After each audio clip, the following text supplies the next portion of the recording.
हरि तालिका व्रत कथा। सूत जी कहते हैं, मदार की माला से जिन पार्वती का केश पास अलंकृत है और मुंड की माला से जिन शिवजी की जटा अलंकृत है, जो पार्वती जी दिव्य वस्त्र धारण की है और जो शिवजी दिगंबर हैं, ऐसे श्री पार्वती जी तथा शिवजी को मैं प्रणाम करता हूँ। रमणीक कैलाश पर्वत के शिखर पर बैठी हुई श्री पार्वती जी से कहती है, हे माहेश्वर, हमें कोई गुप्त व्रत या पूजन बताएं जो सब धर्मों से सरल हो, जिसमें परिश्रम कम करना पड़े लेकिन फल अधिक मिले। हे नाथ, यदि आप मुझ पर प्रसन्न हो तो यह विधान बताएं। हे प्रभु, किस तप, व्रत या दान से आदि, मध्य और अंत रहित आप जैसे महाप्रभु हमको प्राप्त हुए हैं। शिवजी बोले, हे देवी सुनो, मैं तुमको एक व्रत जो मेरा सर्वस्व और छिपाने योग्य है, लेकिन तुम्हारे प्रेम में वशीभूत होकर मैं तुम्हें बतलाता हूँ। जैसे नक्षत्रों में चंद्रमा, ग्रहों में सूर्य, वर्णों में ब्राह्मण, देवताओं में विष्णु भगवान, नदियों में गंगा, पुराणों में महाभारत, वेदों में सामवेद, इंद्रियों में मन श्रेष्ठ है। सब पुराणों और वेदों का सर्वस्व जिस तरह कहा गया है, मैं तुम्हें एक प्राचीन व्रत बतलाता हूँ। एकाग्र मन से सुनो। जिस व्रत के प्रभाव से तुमने मेरा आधा आसन प्राप्त किया है, वह मैं तुमको बतलाऊंगा, क्योंकि तुम मेरी प्रेयसी हो। भाद्र मास में पद हस्त नक्षत्र से युक्त शुक्ल पक्ष की तृतीया तिथि को अनुष्ठान मात्र करने से स्त्रियां सभी पापों से मुक्त हो जाती है। हे देवी, तुम आज से बहुत दिन पहले हिमालय पर्वत पर व्रत किया था, यह वृतांत मैं तुमसे कहूँगा। पार्वती जी ने पूछा, हे नाथ, मैंने क्यों यह व्रत किया था, यह सब मैं आपके मुख से सुनना चाहती हूँ। शिवजी ने कहा, भारतवर्ष में उत्तर की ओर एक बड़ा रमणीक और पर्वतों में श्रेष्ठ हिमवान नामक पर्वत है। उसके आसपास तरह तरह की भूमियाँ हैं, तरह तरह के वृक्ष लगे हुए हैं तथा नाना प्रकार के पशु पक्षी वहाँ निवास करते हैं। वहाँ पहुंचकर गंधर्व के साथ बहुत से देवता, सिद्ध, चारण, पक्षीगण सर्वदा प्रसन्न मन से विचरते हैं। वहाँ पहुंचकर गंधर्व गाते हैं, अप्सराएं नाचती है। उस पर्वतराज के कितने ही शिखर ऐसे हैं जिसमें स्फटिक, रत्न और वैदमणि की आदि खाने भरी हुई है। यह पर्वत ऊंचा इतना अधिक है कि मित्र के घर की तरह समझकर आकाश को स्पर्श किए रहता है। उसके समस्त शिखर सदैव हिम से अनाच्छित रहते हैं और गड़ा जल की ध्वनि सदा सुनाई देती रहती है। हे पार्वती, तुमने बाल्यकाल में उसी पर्वत पर तपस्या की थी। 12 वर्ष तक तुम उल्टी टंकर केवल धुआं पीकर रही। 64 वर्ष तक केवल सूखे पत्ते खाकर रही। माघ मास में तुम जल में बैठी रहती। बैसाख मास में दोपहरी में पंचाग्नि तपती थी। सावन मास में जल बरसता तो तुम भूखी प्यासी रहकर मैदान पर बैठी रहती। तुम्हारे पिता इस तरह के कष्ट सहन को देखकर बहुत दुखी हुए। वे चिंता में पड़ गए, मैं अपनी कन्या किसको दूं। उसी समय नारद जी वहां आ पहुंचे। मुनि श्रेष्ठ नारद जी उसी समय तुम्हें देखने गए थे। नारद जी को देखकर गिरि ने अर्धपाक, आसन आदि देकर उनकी पूजा की और कहा, हे स्वामी, आप यहाँ किस लिए आए हैं। मेरा अहोभाग्य है, आपका आगमन मेरे लिए अच्छा है।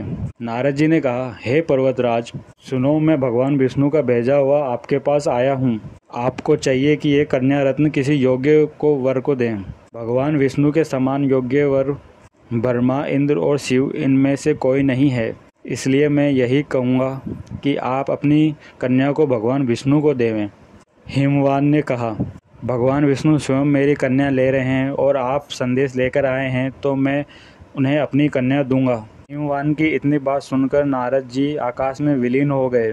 वे पीताम्बर, शंख, चक्र और गदाधारी भगवान विष्णु के पास पहुँचे और वहाँ हाथ जोड़कर नारद जी ने भगवान विष्णु से कहा, हे देव सुनिए, मैं आपका विवाह पक्का कर दिया है। उधर हिमवान ने पार्वती के पास जाकर कहा, हे पुत्री, मैंने तुम्हें भगवान विष्णु को दे दिया है।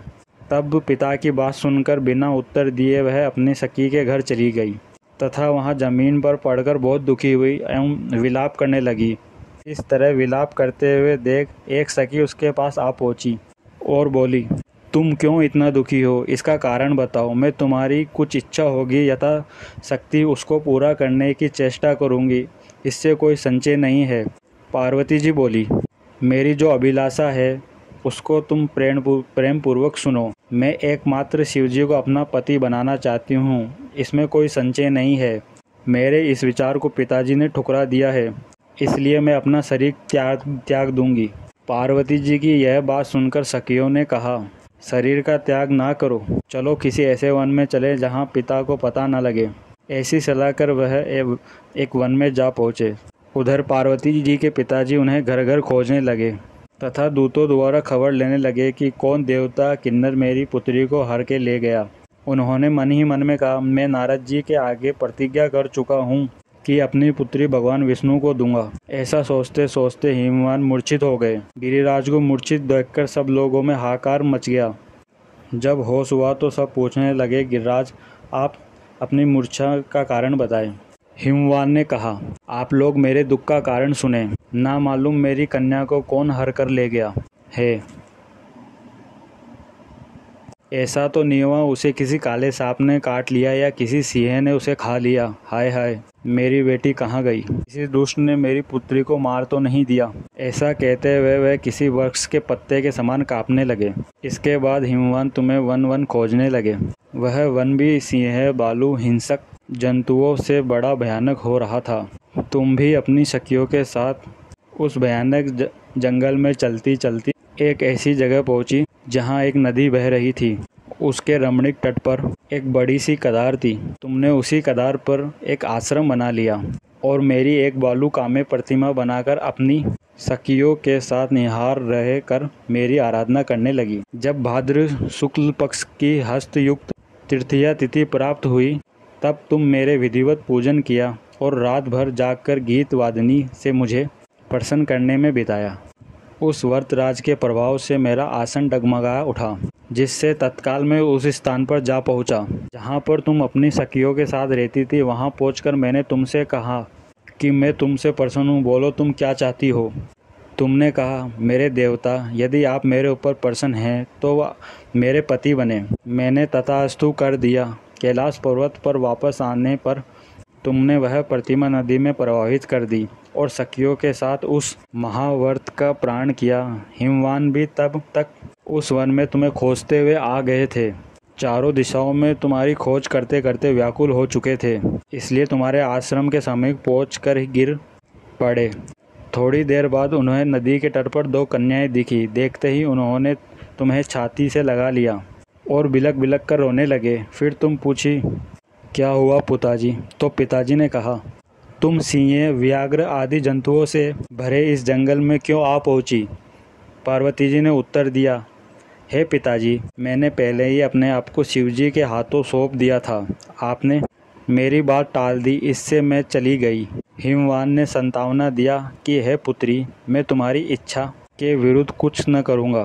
फिर तुम्हें अपने साथ घर ले आए और मेरा तुम्हारे साथ विवाह कर दिया। इससे तुमने मेरा अर्धस्थान पाया। तब से आज तक किसी के सामने मुझे यह व्रत प्रकट करने का अवसर प्राप्त नहीं हुआ। हे देवी, मैं यह बतलाता हूँ कि इस व्रत का हरितालिका नाम क्यों पड़ा।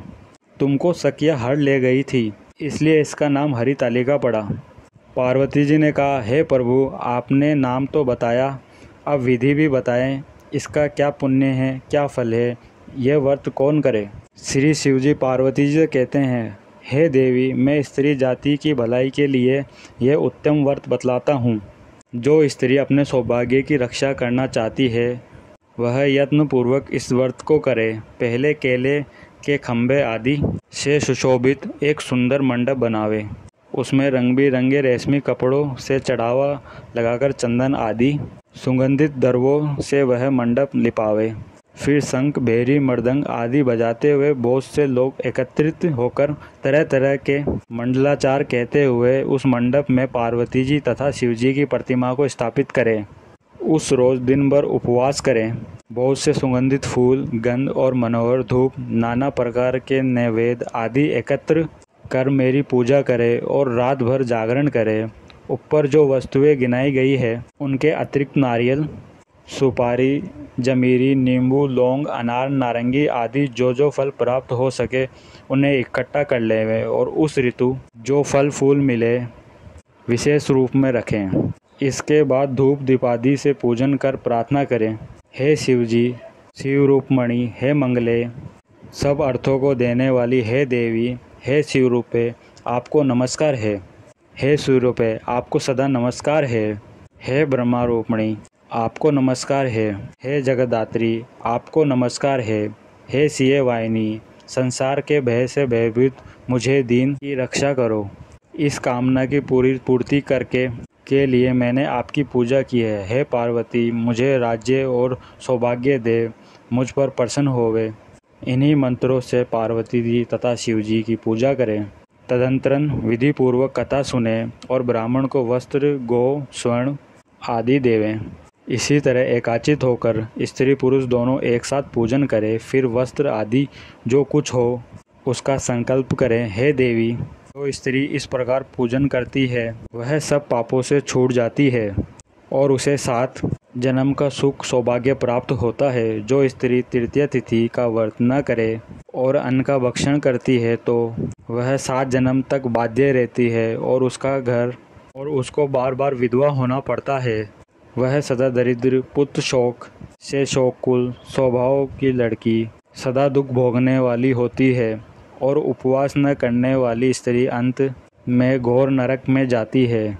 तीज को अन्न खाने से सूगरी, फल खाने से बंदरिया, पानी पीने से जोक, दूध पीने से सांपनी, मांसाहार करने से बाघनी, दही खाने से बिल्ली, मिठाई खाने से चींटी और सब खाने से मक्खी होती है और रोज़ सोने से अजगरी और पति को धोखा देने से मुर्गी होती है। इसलिए हर स्त्री को व्रत अवश्य करना चाहिए। दूसरे दिन स्वर्ण, चांदी, तांबा अथवा बांस के पात्र में अन्न भरकर ब्राह्मण को दान देवें और प्रण करें।